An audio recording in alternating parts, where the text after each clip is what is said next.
Tamil Nadu's opposition parties, the AIADMK and the BJP uniting in their fight against the elections coming up in 2026 under the leadership of the former Chief Minister. We're talking about EPS. Now, that's the announcement that's been made by Amit Shah in Chennai on Friday.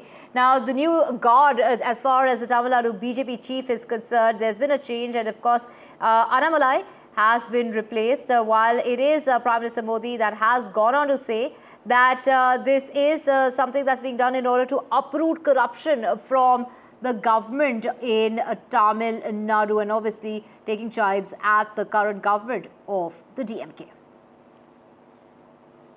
आज AIADMK और Bharatiya Janata party के नेताओं ने मिलकर तय किया है कि आने वाला तमिलनाडु विधानसभा चुनाव AIADMK, भारतीय जनता पार्टी और सभी साथी दल मिलकर NDA के नाते लड़ेंगे.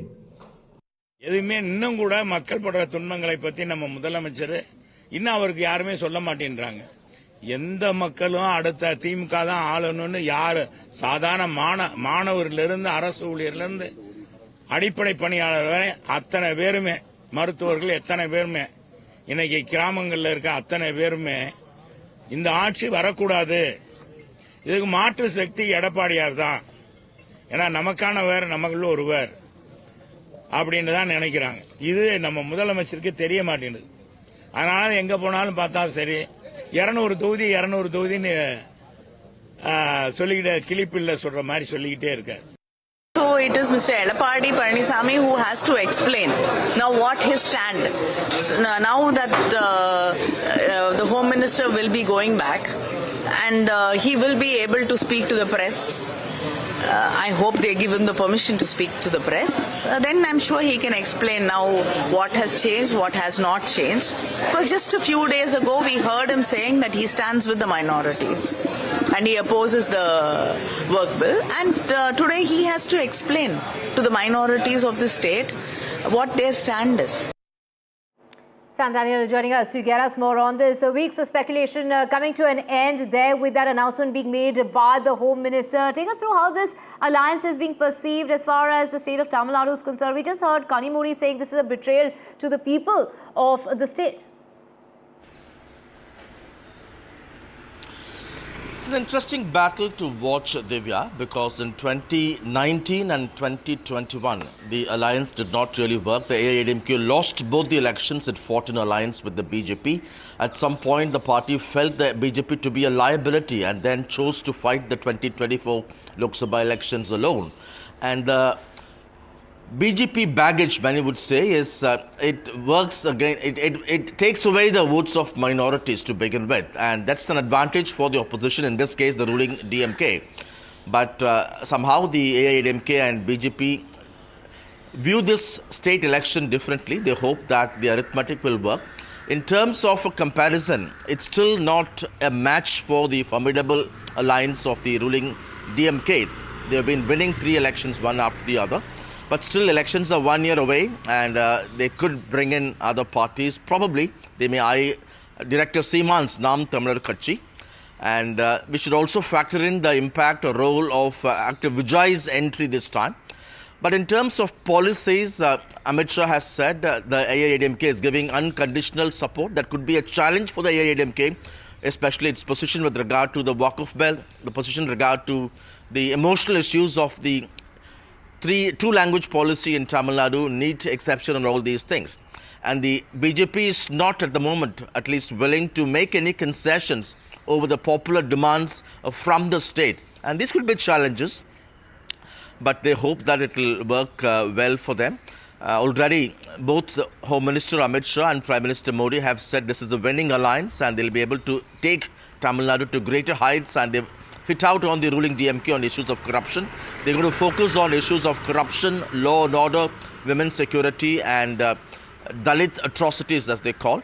But the ruling DMK calls this as an unnatural alliance, opportunistic, and that the AIADMK will have to explain a lot of things to people.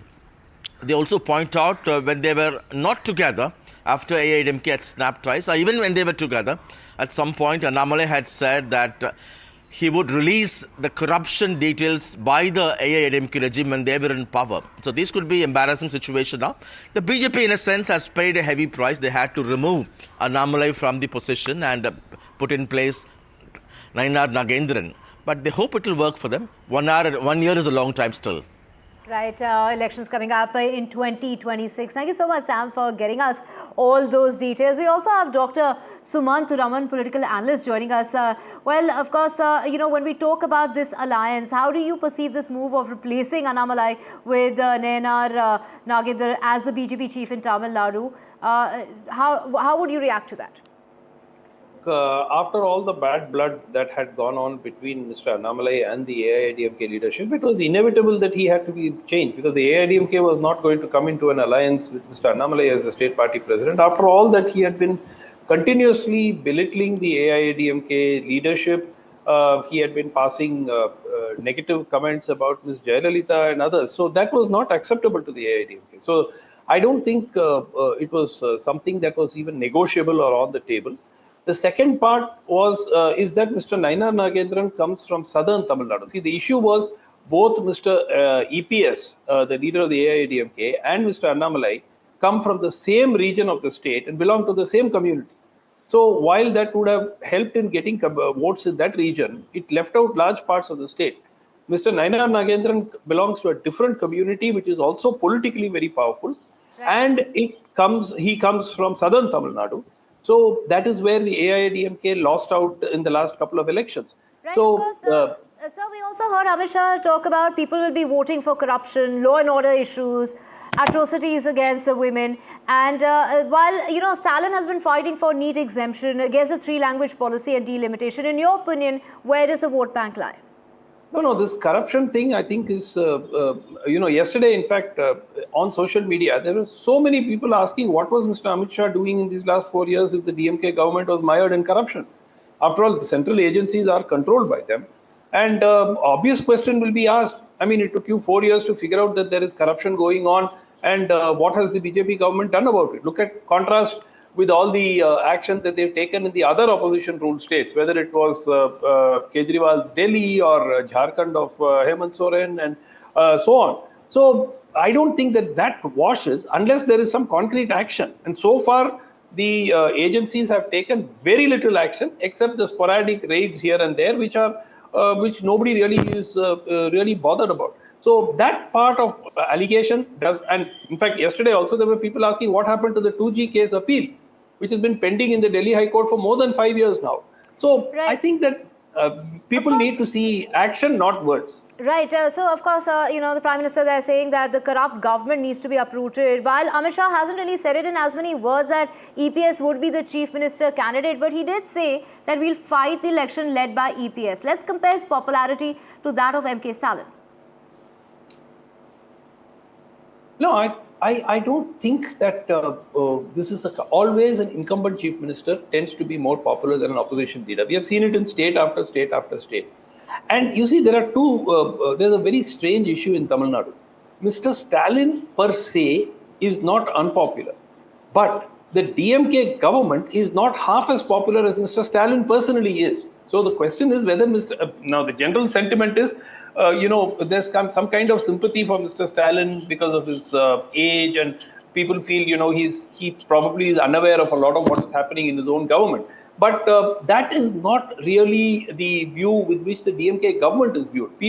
There is a fairly strong anti-incumbency against the government, which, Mr. Stalin may be able to transcend that from a personal popularity perspective, but not so much from the government perspective.